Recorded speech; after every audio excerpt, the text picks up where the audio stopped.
Hey guys, how's it going? And welcome back. We have a review on the, I have no idea how to pronounce this thing, Tasshz. I don't know. It's a weird name, right? But anyways, this is the charger that will work with the late 2007 and right up to the mid 2012 MacBook Pro. Now my 2007 is the white one and it's a straight out MacBook. It's not a Pro, but they use the exact same MagSafe charger. And here's the charger. And it's identical to the real Apple one. I mean, other than having an embossed Apple on it and the word Apple, yeah, you can't tell them apart. It's that closely made. Actually, the writing is more legible on this one than the real Apple ones, too. It's quite surprising. So when you get this thing, this little doohickey is not connected. So you're going to have to plug that in. Now, if you do still have your dead Apple charger and you already have the extension long cable on it, you didn't have this little thingy installed, then you can actually use your real Apple one on this and it fits absolutely perfectly fine. No hassles. And I mean, this thing is so close to spec on the real Apple one, it's mental. And this was only about 40 bucks on Amazon. So, and that was Amazon.ca, so Canada, okay? Yeah, you can get it on .com as well. But anyhow, so it does have plenty of length of cable. Definitely, like I said, MagSafe. Now, this covers my particular MacBooks that I have.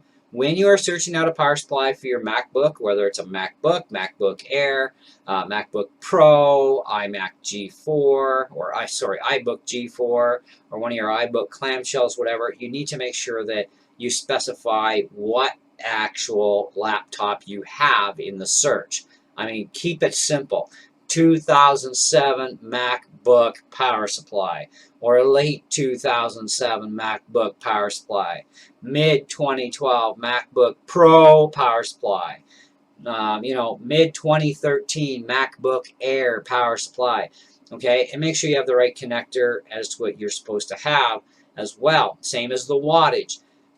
Don't buy a lower wattage power supply if you need higher wattage, or things are going to go wrong for you in a very bad way.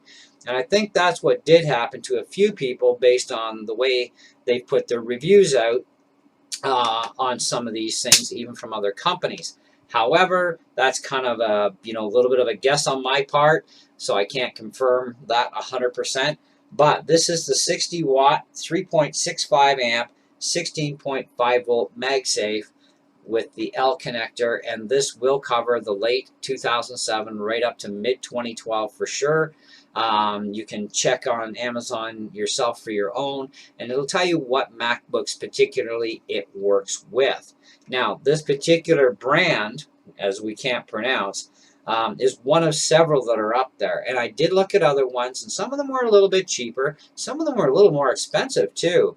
And I thought, well, you know what? It's third party. It's going to work, I'm sure. There were only a couple of bad reviews on this particular brand, but I thought, you know what, maybe, it was a defect, which can happen. We're in a mass production society, folks, so you can get defects. Even Apple is notorious for having defective M1 MacBooks right now because they've had some that have gone a little bit on the sneaky side, okay, to put it lightly. But defects happen in mass production. That's the thing. Once something's put out for mass production for the planet here, you will get defects that will show up. You just might be the lucky one to get it. So don't go too squirrely, I mean, just get it replaced. That's all there is to it. Sometimes it's just a batch run that has gone bad too. But either way, we have warranties for a reason. And we have the ability and the rights to use those warranties justifiably, as long as we're not the ones at fault here. That's why I stress, make sure you buy the appropriate voltage, amperage, and wattage power supply for your device. Otherwise, you're the one who's done it wrong. Okay, and you have nobody to blame but yourself at that point. So where do I put this thing in the whole scheme of things? Well, I'm seeing average ratings of 4.5 easily on this thing, and I will agree with it. It's worth 4.5.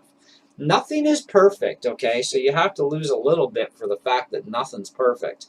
And it doesn't matter what we're talking about. It goes for everything. Nothing is perfect, so we got to remove half a star, keep it away from that 5 area because nothing's perfect. It's one thing to have a perfect experience with a seller. Give the guy a 5-star rating. Yay! He did great by me and everything's cool. And even if I had a problem, he's always been great with me. That's fine. Give a seller a star 5 rating. Not that the person is perfect, but you had absolutely no problems with that seller. That's good. That's acceptable for me to even to say, okay. But when it comes to an actual product review, yeah, nothing to 5. Sorry. And I kind of usually run scared when I see 5s because I know there's no such thing as perfect. So it's not a perfect world either, as we know. If we were to put a star rating on this planet, it probably wouldn't even do anywhere near 4. It's a mess. But when it comes to this, though, I say 4.5 out of 5 is more than acceptable. I think the price for about $40 Canadian was absolutely great.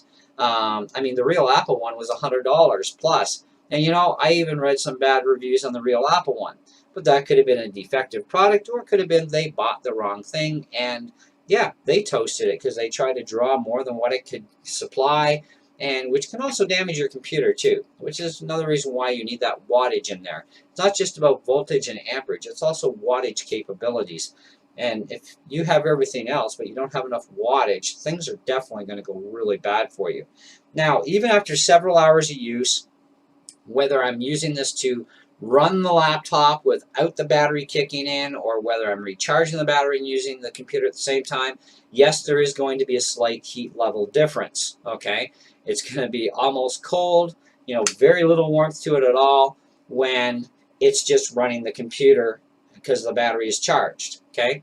When you are charging the battery and using your laptop at the same time, this will get much warmer, of course. It's not going to get hot. It's not going to get blistering hot. If it does, then either you bought the wrong power supply or you've got a defective one that's about to go la-la. That's usually when that happens, okay? Which is why I stress to properly search out your requirements for your power supply for your computer properly. But this brand I have no issues with. I've been using this for a while now, you know, and it's been fantastic. So go ahead and get yourself one. You know, just make sure you get the one that's designed for your computer specifically. Anyways, that's what I got for you. Thanks for watching. I hope you enjoyed the video. We'll definitely catch you guys in the next one. See ya.